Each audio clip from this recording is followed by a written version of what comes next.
이 이야기는 무더운 여름 초등학교 때 있었던 일이었다.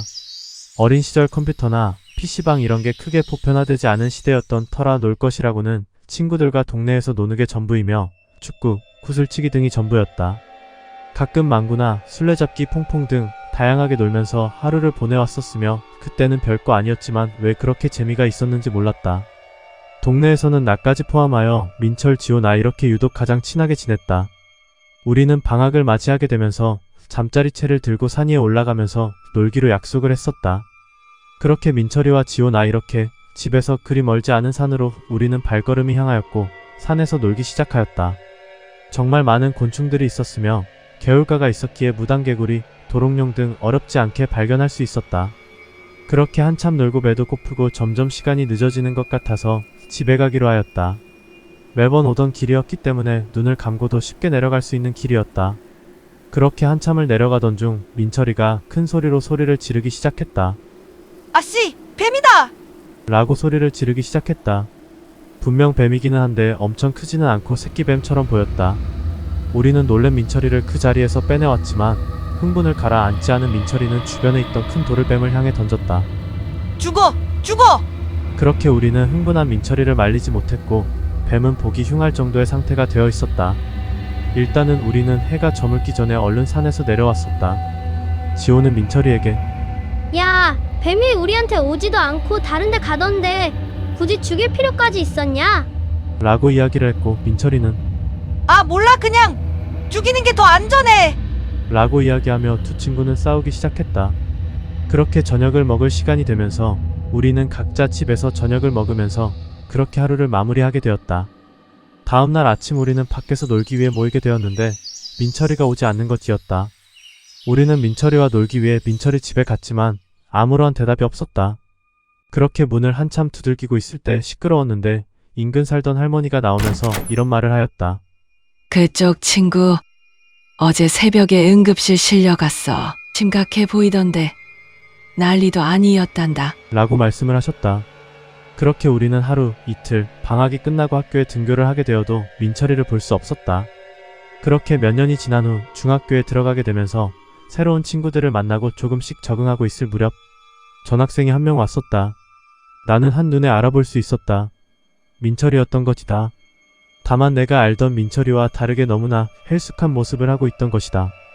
우리 중학교가 남중이었는데 이 동네의 남자들은 대부분 이 남중으로 오게 되었기 때문에 지호도 이 학교에 다니고 있었고 쉬는 시간에 민철이와 지호를 불러서 이야기를 하게 되었다.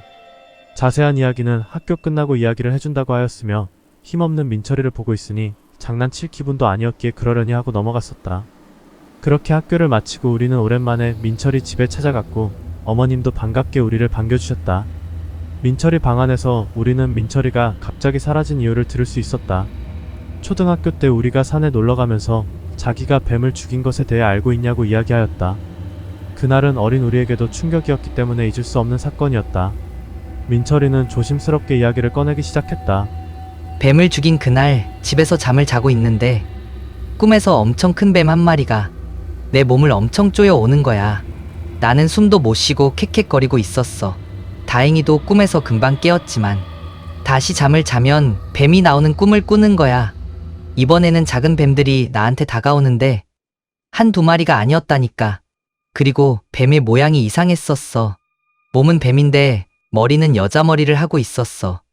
그래서 나는 너무 놀래서 잠을 깨고 엄마한테 이야기를 해줬더니 대수롭지 않게 생각하더라고. 그렇게 엄마 옆에서 자고 있는데 큰 뱀이 또 내 몸을 엄청 조여왔어. 뱀이 워낙 커서 몸통만 보였었는데 그 뱀 역시도 머리가 사람의 머리를 하고 있었어. 그렇게 고통스러워하고 있는데 엄마가 나를 엄청 흔들면서 깨웠어. 엄마는 나를 보면서 엄청 놀래면서 정신 차리라고 이야기를 하고 있더라고. 엄마는 자고 있는데 캑캑거리는 소리가 들려서 잠에서 깼다고 하는 거야. 엄마가 내 쪽을 보더니 내가 스스로 목을 조르고 있었다고 이야기를 했어. 너무 놀란 나머지 엄마는 다급하게 119를 불렀고 나는 그때 응급실에 실려갔었는데 병원에서는 어떠한 증상도 없다는 거야. 그래서 하루는 그렇게 지내고 있는데 도통 나아질 기미가 보이지 않으니 엄마는 무당집을 나를 데리고 갔었어. 그런데 문을 들어서자 마자 무당 아줌마가 이 미련한 것 도대체 그걸 왜 죽인 거야? 이렇게 소리를 지르더라고. 나는 너무 놀래서 움찔거렸고 엄마는 무슨 소리를 하는 것이냐고 이야기를 했어. 그래서 나는 그렇게 그 자리에서 모든 이야기를 털어냈고 무당이 그 새끼뱀의 어미도 죽었는지 원한이 너무 깊어서 너에게 달라붙은 것이라고 하더라고. 특히 뱀은 요물이 될 수 있고 영물이 될 수 있는 존재인데 너가 했던 행동은 엄청 잘못된 행동이며 그 뱀들의 원한이 깊은 나머지 너에게 해코지 하는 것이야 라고 이야기를 해주더라고. 그 이후 민철이는 굿도하고 빌고 빌면서 이렇게 연명할 수 있게 되고 일상생활을 되찾아 학교를 다닐 수 있게 됐다고 이야기를 해주었다. 어떠한 동물이든 함부로 죽여서는 절대 안 된다는 것을 민철이를 통해 잘 알게 되었고 그렇게 우리는 시간이 빠르게 지나게 되면서 지금 성인이 되었지만 민철이는 더 이상 우리 곁에서 함께 볼 수 없게 되었다.